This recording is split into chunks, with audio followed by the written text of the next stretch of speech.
So me and Randall have never met before until today, and I'm going to ask some questions for you.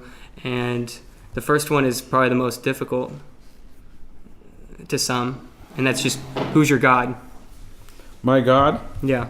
Oh, he's my Abba Father, the King of Kings, the author and perfecter of my faith, the lover of my soul, my Redeemer.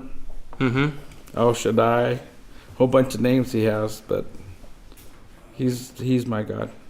Okay. How do you know that? How do I know that he's my God? Yes. Because he lives, and because I believe in his word. Yeah.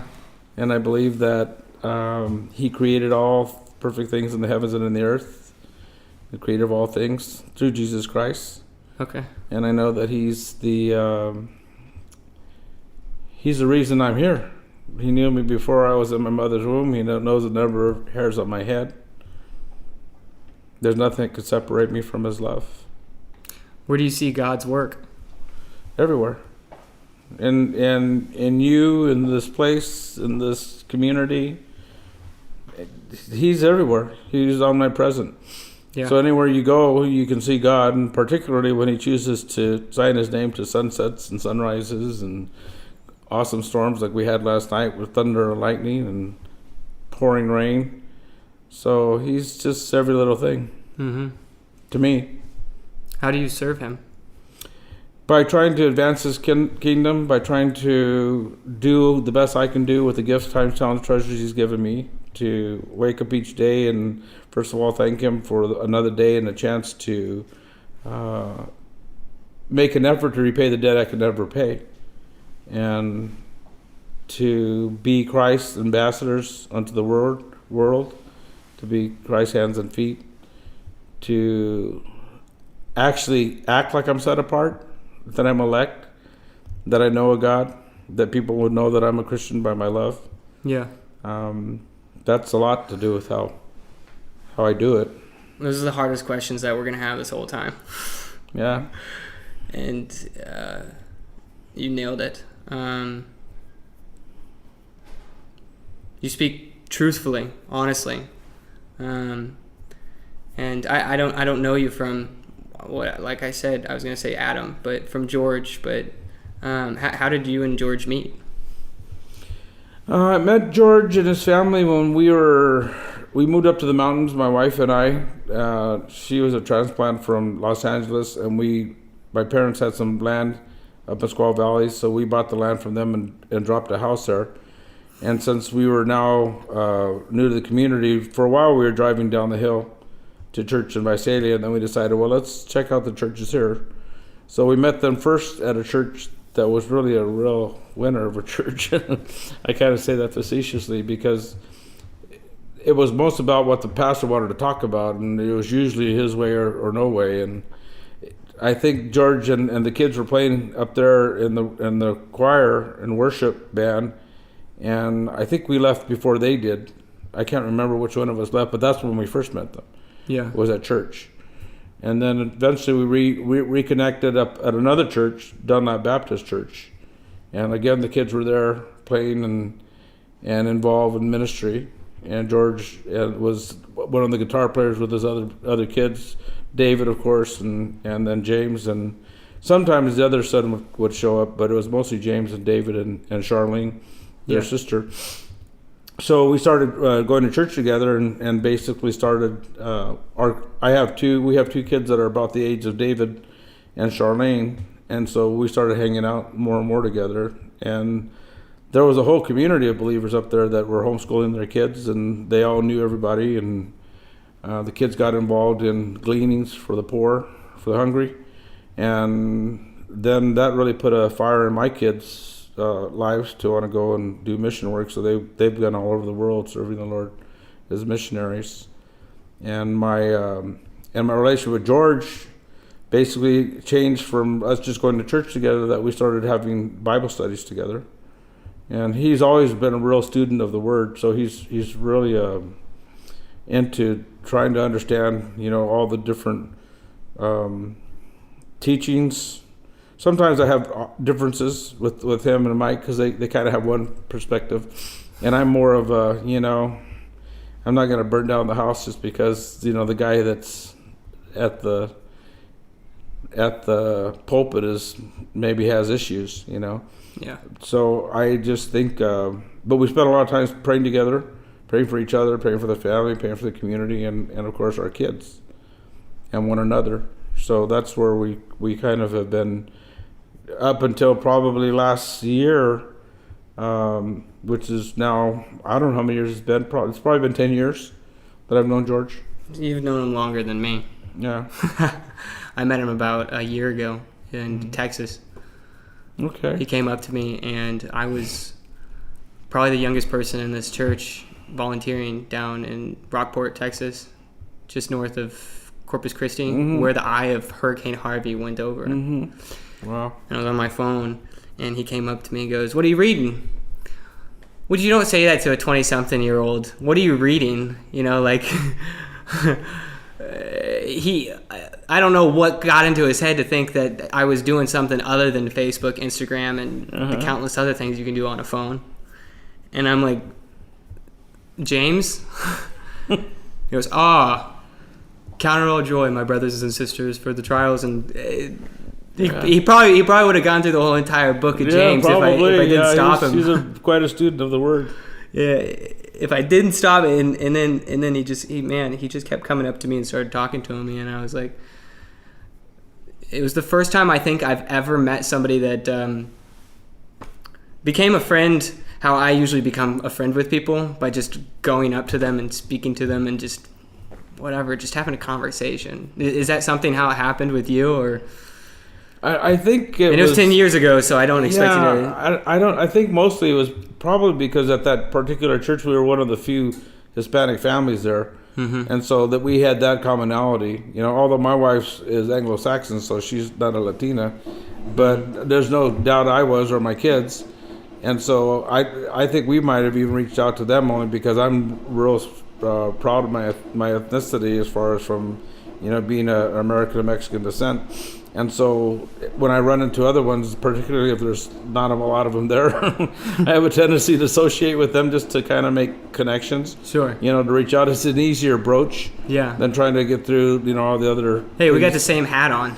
Yeah, we at least look the same, and color-wise. You like Nike, I like Nike. We're wearing the same shirt. Yeah, that was probably it. I don't recall exactly the dynamic that transpired, but it was just hi and bye and see you again type of deal. Yeah. And then we saw him again, and then I think we're the ones that left first when I think more about it, because we went back to the Visalia church to Calvary, and then when we tried again, we ended up at Dunlap, and they were there already. They had already left that other church. Okay. So what do you do locally here to serve the kingdom, as you had put it?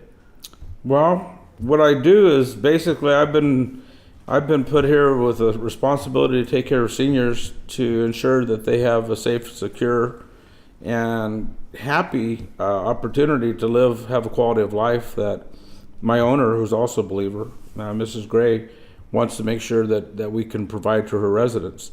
So for me, it's a little awkward. I've only had two wealthy people in my life that really cared about people that didn't have means or had less than most, and Mrs. Gray is one of those people, and that she's always wants me to make sure I provide things from cookies and donuts and potlucks and main dishes, and she caters a Thanksgiving meal for the entire residents every year. So she's very generous in that respect.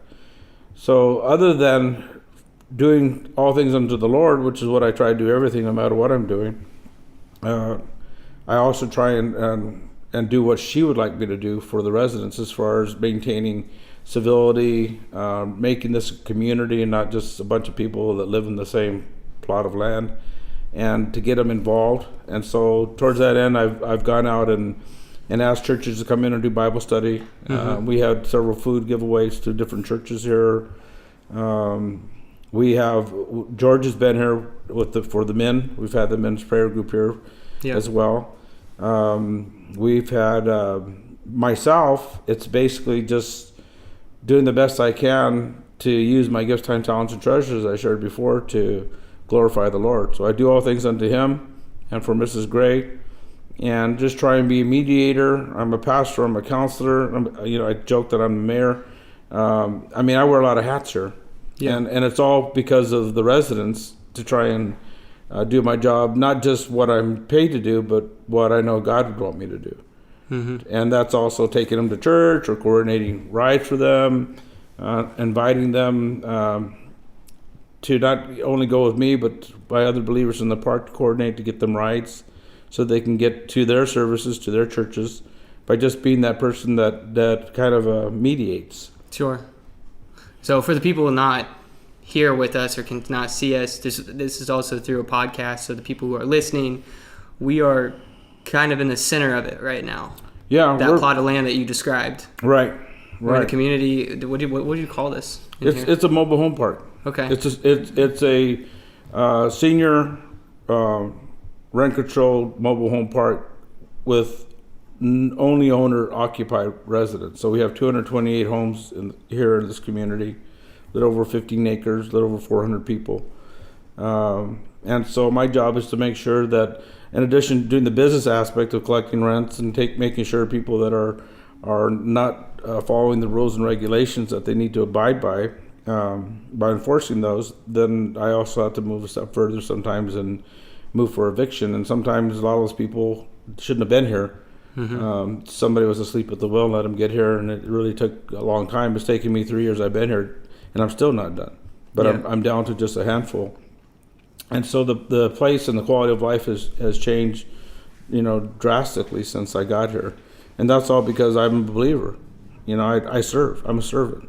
Mm-hmm. I'm not called to be served. I'm called, like Jesus said, he came not to be served, but to serve. And so I try and be like him and emulate that and do all that I can to make sure that they're proud of their community, that when they drive in here that they feel, they have this sense of self-esteem, because a lot of people want to call this a trailer park, trailer trash and trailer parks and what have you. Yeah. And, there's no doubt that they're trailers, but it's all a matter of perspective.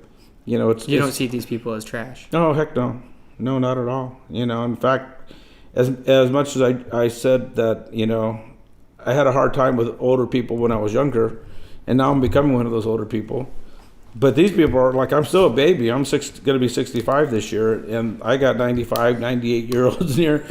They got kids that are older than me.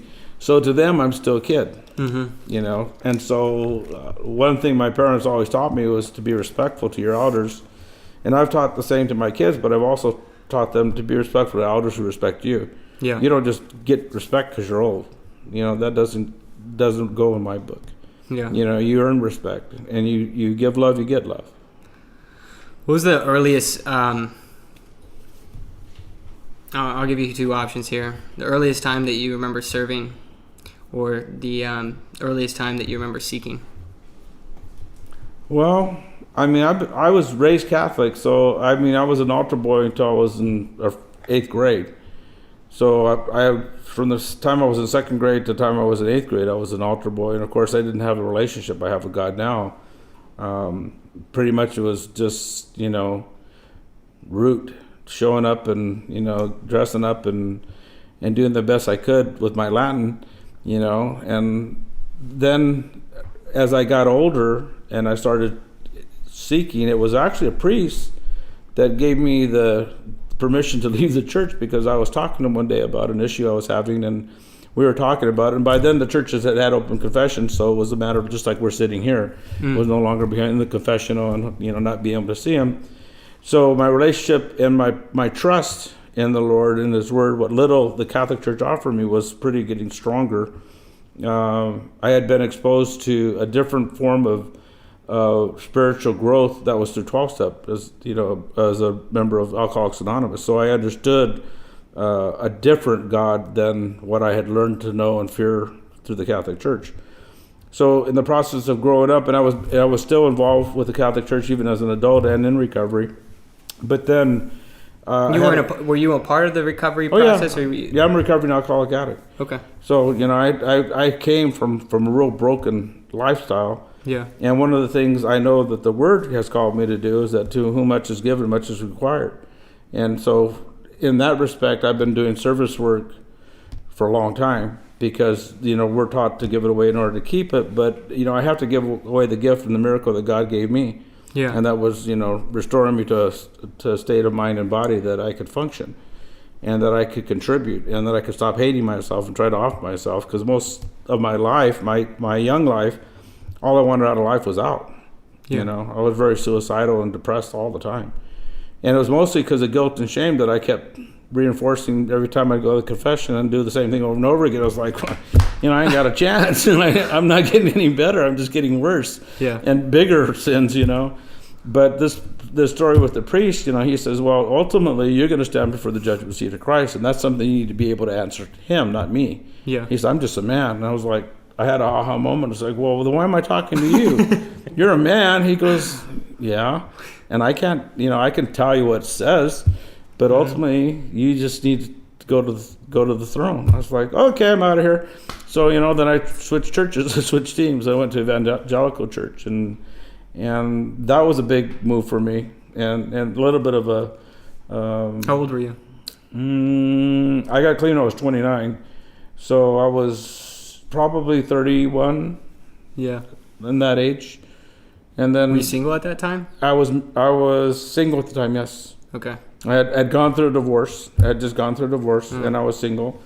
And that's what the question was. I was trying to thinking about getting involved with another person. So it was sort of like, well, what do you think? And it's like, well, you know what it says. And I go like, yeah, I know it's a sin. It's like, okay, well then, but ultimately God knows your heart. So, He really helped me understand for the first time. Is the best thing that the Catholic Church ever did for me was that. And so I started getting into church, and then I've always been into service. I've been coaching. I coached my little league teams. I coached before I had kids. I was coaching baseball and soccer. Mm-hmm. Coached my kids through baseball and soccer. Eventually got to high school level coaching soccer.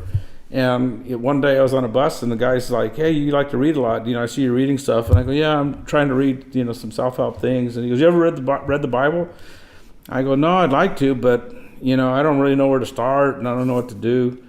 And he says, "You want to learn?" I go, "Yeah." He goes, "Well, I'm a Jehovah's Witness." And I says, "Yeah, I know a little bit about you guys. You don't believe in Jesus." "Oh, we believe in him. We just don't believe what." And that first part of it says that he was a God and stuff. I said, "Well, tell you what." He said, "But we'll come and teach you how to read the Bible." I says, "Fantastic. You come, but understand I'm never going to become a Jehovah's Witness because I believe in Jesus." Yeah. So, if you're willing to do that. So they showed up, twice a week and studied the Word for a couple of years. And by then I was married and had more kids. And then my wife and I got baptized in, I want to say 98. Yeah, 1998. So that's when I actually did the real commitment, the public commitment as a follower of Jesus. And so that was 98. I was 44 years old, I guess. Yeah. Yeah. So about 20 years ago. And so from that point, my desire and zeal to serve has never changed. I've been in service because of the fact that I've always believed to whom much is given, much is required. And, God saved me from an ugly death, insanity, or incarceration. And so I was running treatment programs. I was a counselor. I did counseling with programs, other troubled alcoholics and addicts, and inpatient, outpatient, aftercare with youth. So for most of my recovery, I've been serving, helping other people find the truth and find the light. Yeah. And that's something that I've done, because of my own personal experience. Because it's always better to hear from a person who's been broken, who's been restored from a hopeless state of mind and body, to counsel and work with another alcoholic or an addict. So I think that's why a lot of the book includes Paul and his life. Heads up when you put your hand on the table. Oh, this microphone is really sensitive. Okay. And I knew that I had to say that, and then I also had a question in my mind, and it just drifted away. So let me ask you. Help me out here. We were talking about service. How long? So the question, I'm still in service. Yeah. I give because God first gave me, and I just do it as a natural way of doing things these days. I don't know no other way to do it, how to live. Did you feel like that priest was one of your first friends to look at you and say something? I mean, I think he was the first honest priest to ever talk to me. Absolutely. Yeah. First man really that really talked to me about God. I didn't even think I knew what a judgment seat of Christ was then. It just, it made sense. Now I know what it means. I know the difference between the great white throne judgment and the judgment seat of Christ. But then it was, all I heard was, you don't have to talk to me. I'm just a man. And I was like, I bolted. Did you really just get up and walk out? No, I thanked him. I thanked him very much for setting me free. Yeah. Yeah, but of course it was God's plan. That's interesting. Yeah. I grew up in a Catholic church Yeah. Until I was about 13, 12, and my sisters started going to a youth group, and I heard them coming home and saying how awesome it was, and so I thought, okay, basketball, hanging out with other people, there's a band, Yeah. and okay, I'm sold. Started going there, and that's whenever I think that I realized that the next question was going to be, how do you worship? Is it through How music? do I worship? Yeah. I worship basically by being obedient. Yeah. By obeying, trust and obeying. I trust him and I obey him. It doesn't mean I can walk on water by a far cry. I'm still not the man I'd like to be. Sure. I'm still not the man I'm capable of being, but thank God I'm not the man I used to be. Yeah. And that's made all the difference. To understand where I was and where I am. How can you not obey? How can you not want to please him? And knowing the debt that was paid, by Jesus on the cross, the finished work of the cross, I mean, it's like, I said it before, it's a debt I can never repay. Yeah. So the best I can do is just try and be the best me on a daily basis and advance his kingdom by being ready to give an account of the hope that lies within, being willing to share my experience as far as conversion and who I am today. I tell people all the time, I wasn't always a nice guy, because a lot of people want to make you real lofty and that you're such a great person, and I always have to remind them that I says, by the grace of God, and I said, but I wasn't always such a nice guy, and they're like, oh, you're just kidding. I go, no, if we had a lot of time, I could tell you a whole bunch of stuff. But it's really not appropriate, Whereas if talking about George, George could see a guy sitting on a park bench 100 yards away, and he'll go take him a hot dog over eating hot dogs, or he'll go give him $10 if he has $10 on him, or he'll hit us up for a collection. So I'm going to go talk to this guy, and it's like, okay, we'll be here when you get back. That's just him. Yeah. Like he did with you. He just kind of goes out there and extends that Christian hand and that love, unconditional love, to everyone that he meets. So he's always been real quick to help me with whatever I needed to have done for me and mine. How has that brotherhood grown? How has that iron sharpened iron mentality? Well, I think for a long time, there's definitely mutual love for one another. Mm-hmm. I love him, he loves me. Sometimes a little too smart for me, and even both of him and Mike, they'll start talking about all these old books that they read, and have you read this and have you read that, and I'm just like, oh boy, here we go again. And I just that's George, whatever. I go, well, you guys come back to Earth, let me know, and I'll chime in what I can, because I don't even know what you're talking about. But that's okay. We've always managed to get along despite our disagreements, and there really isn't any disagreements. We all love the Lord. Yeah. And so, we know that we need to be there for one another and to sharpen iron as iron sharpens iron, and to do what we can.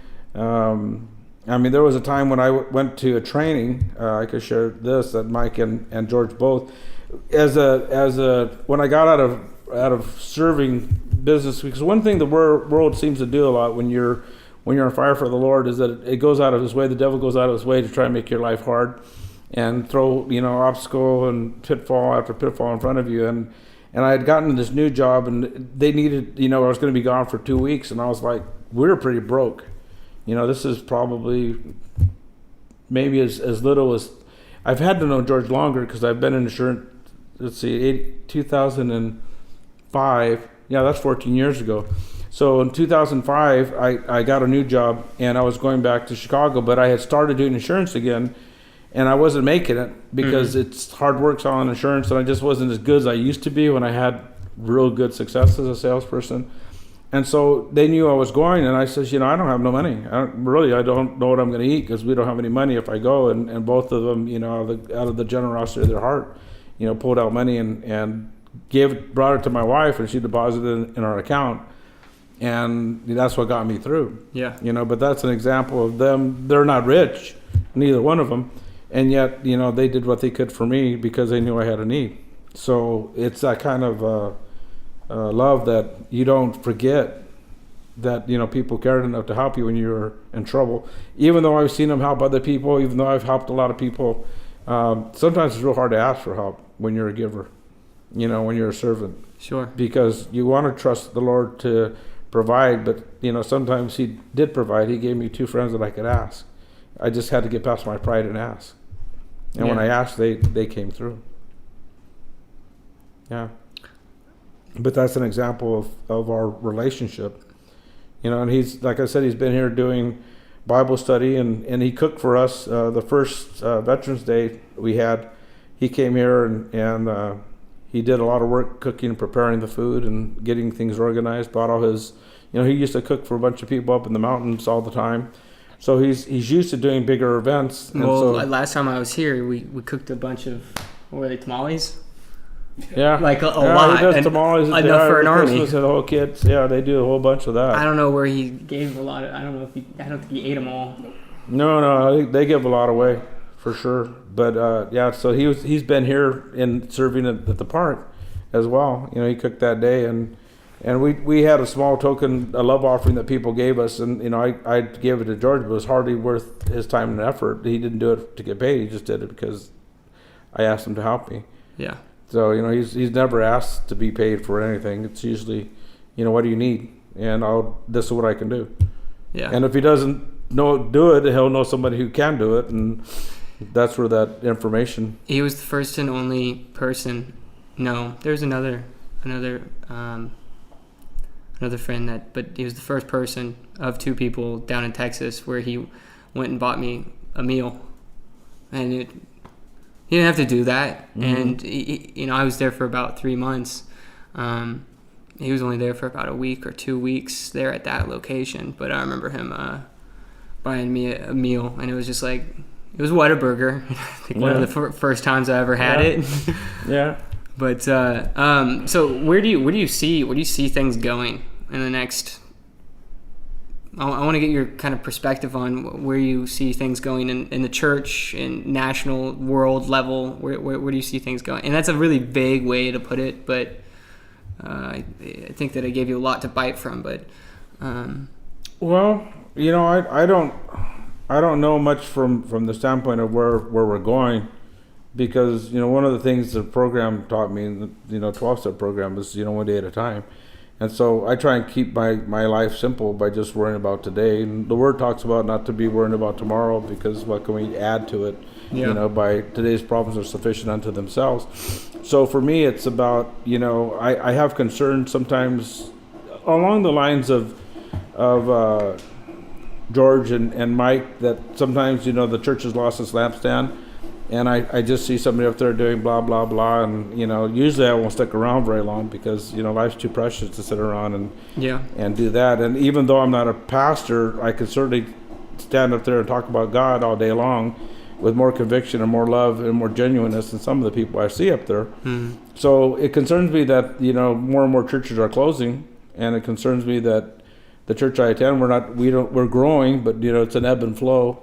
There's constantly people coming and going, but I think for me it's just a matter of me and my house. I'm hoping that the Lord tarries a little longer, because we have several children that are backslidden, that we want them to have the Lord in their life, but they have chosen not at this time to ask Him to be their Lord and their King, and Jesus as their Savior. So for us, we pray every day for them, that they'll, that the mission workers, those harvesters that the Lord has out in the mission fields, will come to Him, and we pray every day that they'll, soften their hearts when they have the opportunity to hear the truth, and that they'll ask the Lord to come and sup with them.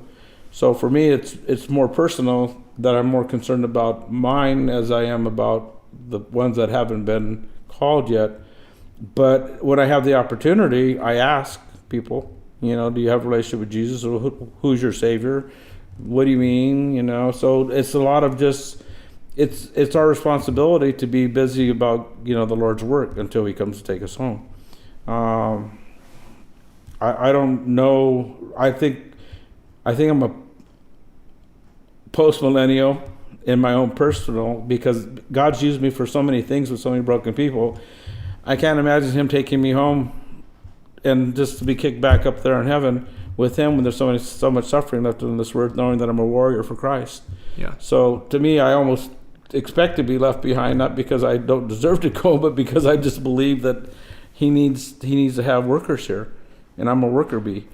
So if He thinks I'm ready to go home, then so be it. He'll take me home. But I just think there's going to be too much suffering and too much pain that I wouldn't want to go until every last person that has possibly the chance to hear the truth heard the truth and had an invitation to accept Jesus. And that's just who I am. That's an interesting perspective. No. Huh. I've never heard that before. It's to say that you would not much rather be left behind, but how you feel that it's almost God's will for you to be left behind. Maybe you could put that in a different light for me. Well, I guess because some people believe that we're going to be, lifted up into the clouds to meet the Lord before all the suffering and that's been written about in Revelations transpires. And myself, I don't believe that. That's why I say I think I'm a post-millennial. I think we're going to be here through the end, that the church has to suffer. I think that it's going to be too convenient for us to think, well, I lived a good life, and so, zap me out of here, and, let you deal with this. And because that's not what the Lord saved me for. He saved me to be a light. Yeah. Light on the hill, not a bush, not a light under a basket. And so it's easy to be a Christian, honestly, in America. I mean, what kind of challenges really are there other than, some people, taking your inventory and mocking you and what have you. But I think you might have your cake store. Huh? You might have your cake business go out of business if you live in Colorado. Yeah, maybe. Yeah. So there is a little bit. Well, yes, some of those things are, that's political for even Trump. I mean, I think that he tries to be a godly president. I think that he's got some issues he's going to have to answer for, but it's not my job to judge him, and some of the things you hear creeps you out, but I've done some pretty creepy stuff in my life too, so it takes one to know one. Yeah. But I do appreciate that he's trying to uphold some of the things that are where our country has pushed things to the right or to the left instead of being a godly country. Sure. And so I'm hoping that he'll continue to help the churches to prosper and the mission fields to grow, and not so much only for Americans, but just for mankind. We're still the leader, only free nation and leader of the world. So, he's an example where I think I kind of glad some of the old big name guys are kind of out of the mix. I think it's too easy for everybody to pass the buck because Billy Graham's going to do it, or Franklin. I've never been a big fan of Franklin Graham, but I love Billy Graham. But I don't know all the old guys like George and Mike and them talk about these. Even some of the guys from our church that are real theologians. They can bring out some really heavy hitters. I don't know them. I've never read their books. Yeah. I'm too busy just trying to stay ahead of the curve today.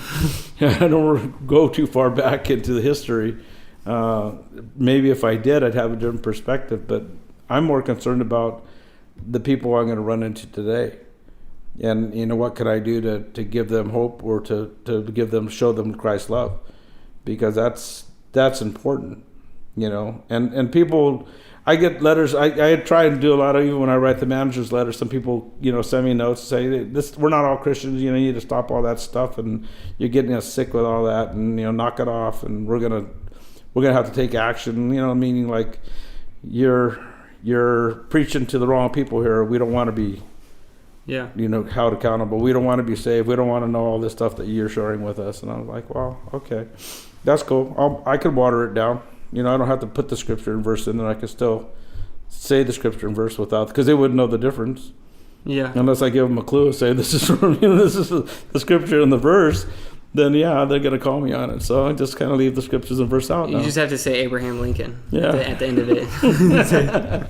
Yeah, I think Abraham Lincoln said that. So the Ninja Turtles, I'm not sure which. That's interesting. I've been trying to find out how is it that I could disciple? How is it that others could disciple? How is it that I could disciple to others to disciple? And like, how do you speak into? And there's a question. This I promise is that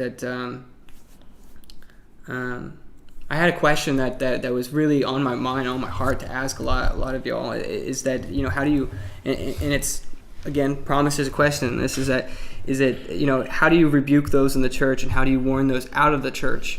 But the more I start thinking more about that question, is like it's almost the wrong approach to, and then there's that approach, and then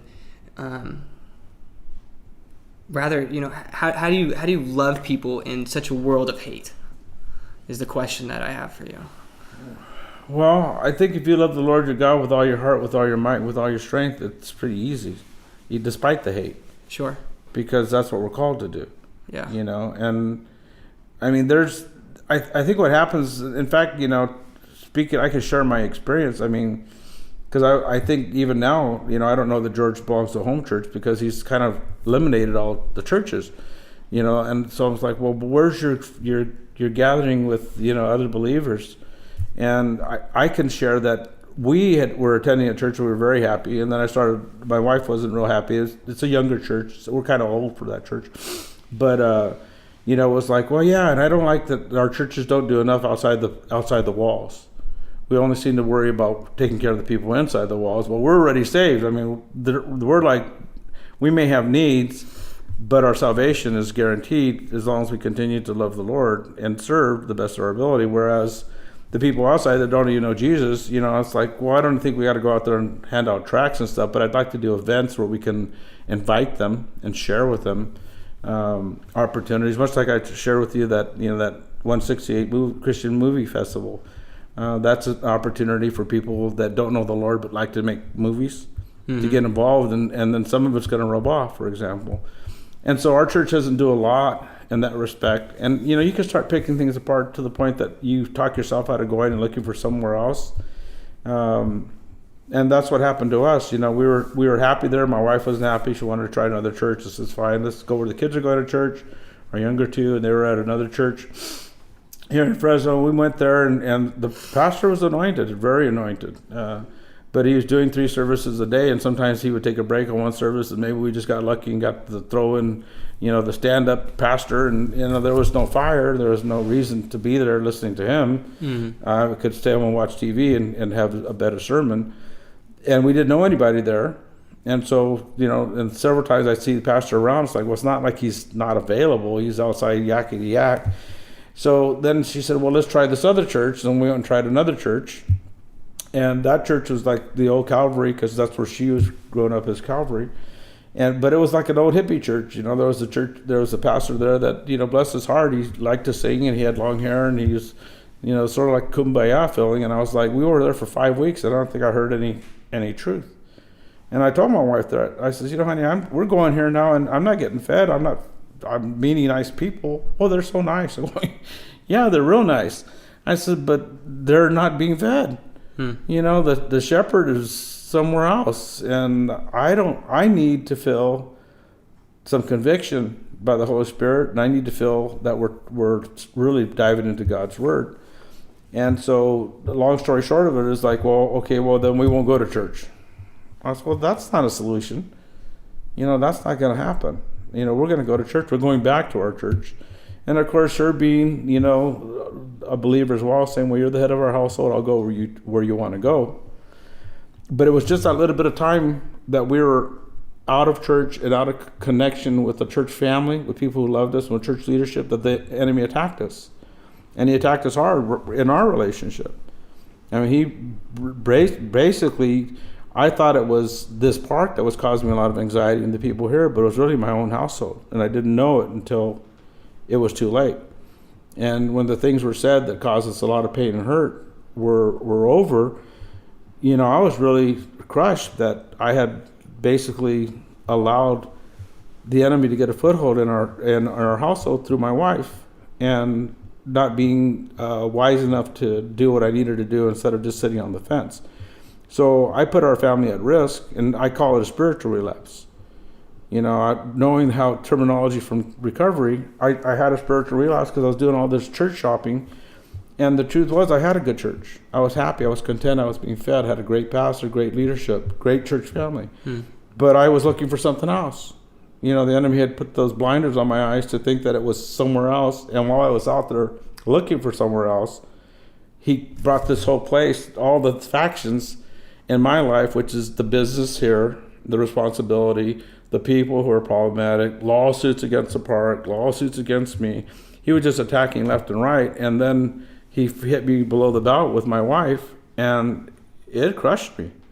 And I knew that it was a lot to do with my responsibility for not being the spiritual leader of my home, that I needed to be.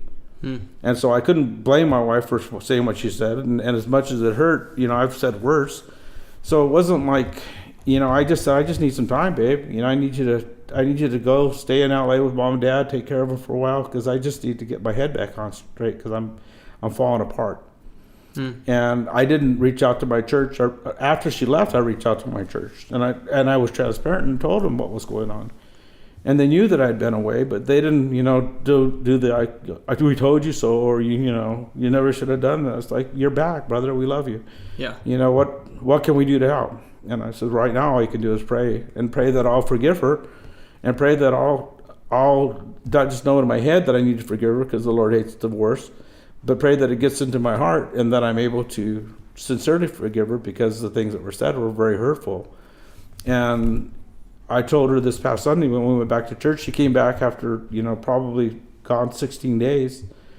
And she came back, and I spent all this time back in 12-step and just reaffirming my foundation that had given me before, and praying and in his word, and just loving, just being a love machine, and praying that God would give me mercy and not make me get so angry over the things that were said, and that he would heal me. And he did. This Sunday when we went to church, I told her, I said, honey, it's like none of this ever happened.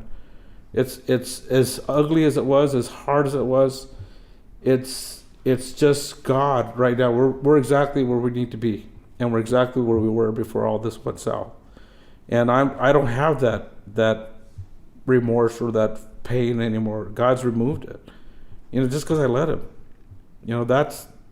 That's faith that works.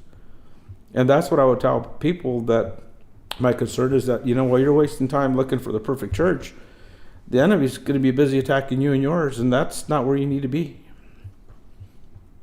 So that's a long-winded answer to your question about what I see in the future, but that was my experience, and now I know that, I need to be more accountable, and I need to be more transparent. That as things are hurting me, instead of just trying to solve it myself, that I need to reach out to people and ask for help and ask for prayer.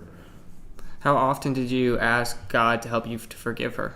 Every day, hour to hour, and every time, the enemy's reminding me, well, you really like watching sports. If she comes back, she's going to be mad at you because you're always watching TV, and if she's not here, you don't have to deal with that. Just the stupid stuff, But it's just that kind of debate team going on, the committees going on in your head, and I'm like, just whatever. Yeah, I like sports, but I could live without it.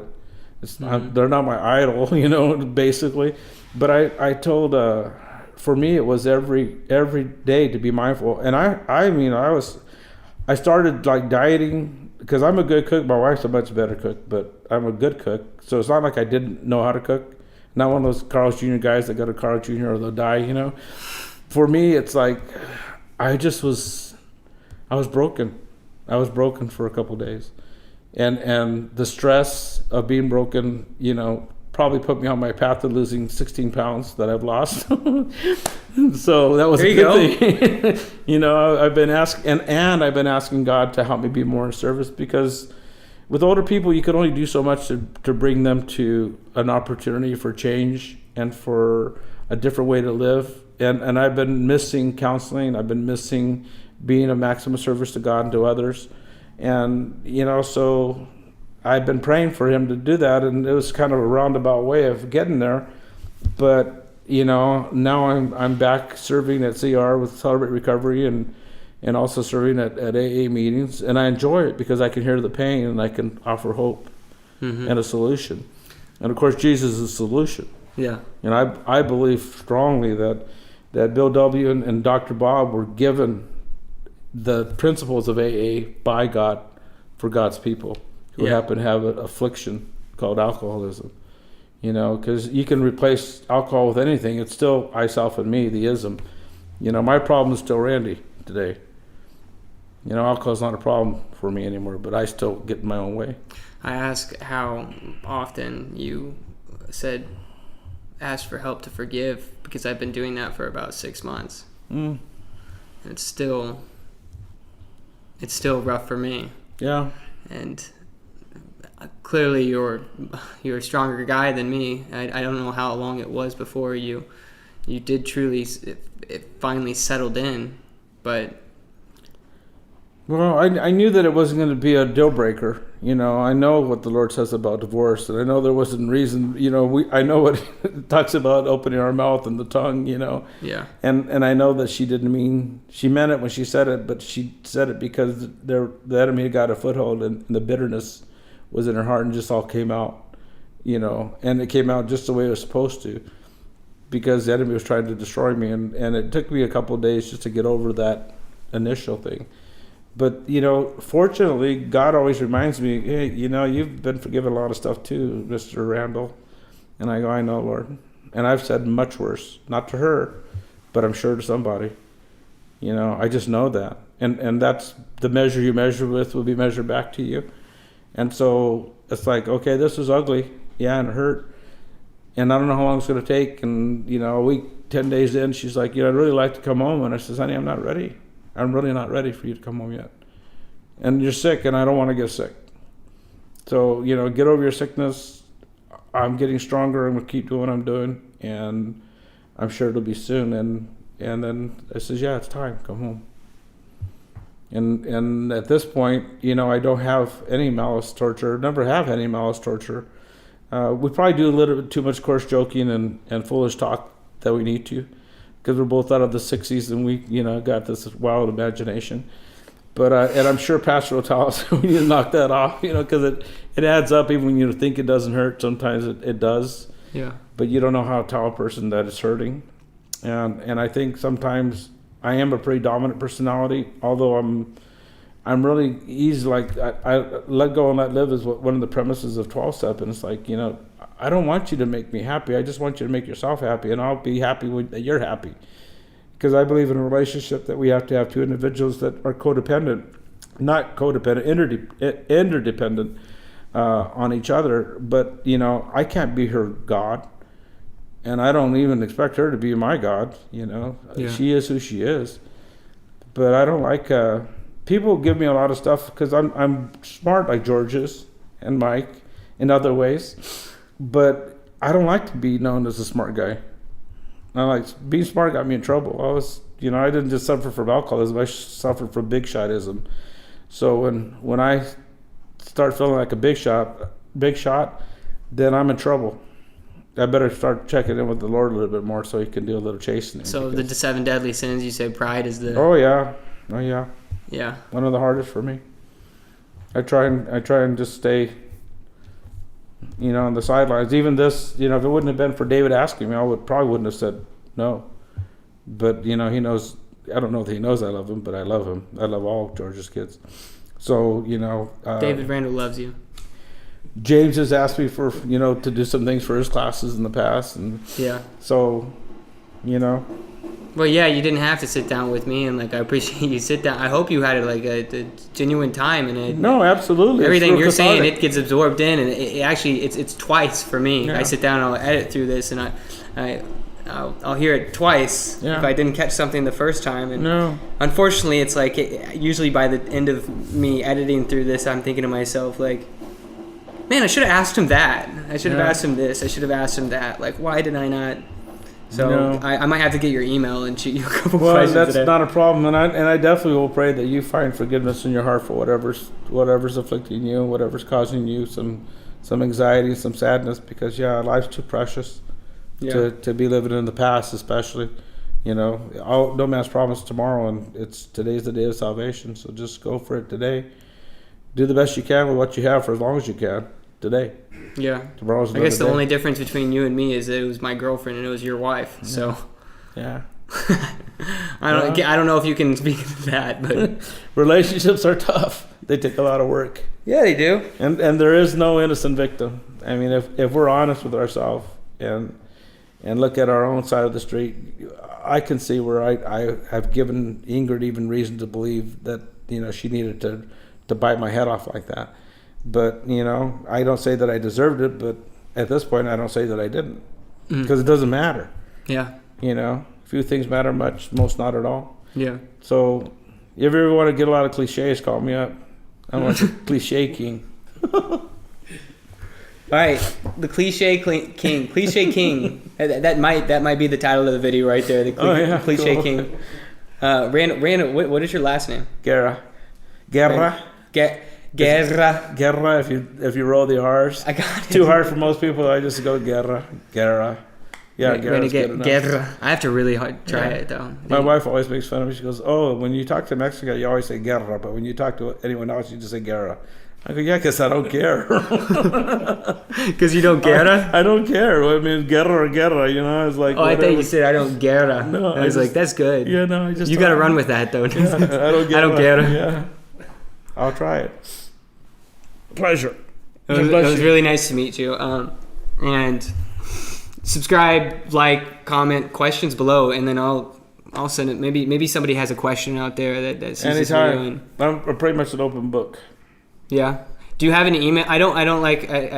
Do you have an email that you could say on here that is a side to your main email in case a million people see this tomorrow, and I don't want you to get filled. I mean, I don't see that. I can say this. One of my favorite authors is Og Mandino. Yeah. And because I was an insurance salesman, and my trainer had me read The Greatest Salesman in the World, and that's how I first learned about Og Mandino.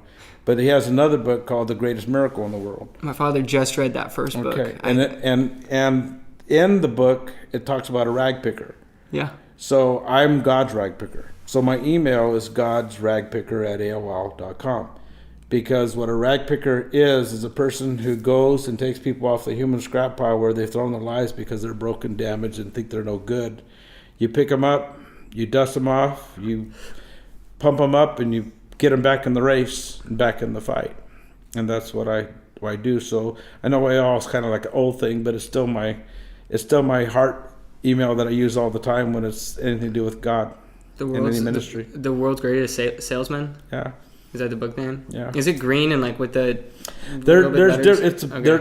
I don't only had the paperback initially. It was a blue one, but yeah, Og Mandino has The Greatest Secret of the World. Many books: Greatest Secret, Greatest Miracle, Greatest Salesman. But the Ragpicker is in the Miracle book. Okay. All right. Okay. Thank you again for sitting down with me in front of the lights and the camera and Absolutely. speaking about all your past actions. Did that work together there? Yeah. Lights, camera, talking about your past actions. Yeah. Cool. And future yeah. possibilities. Yes.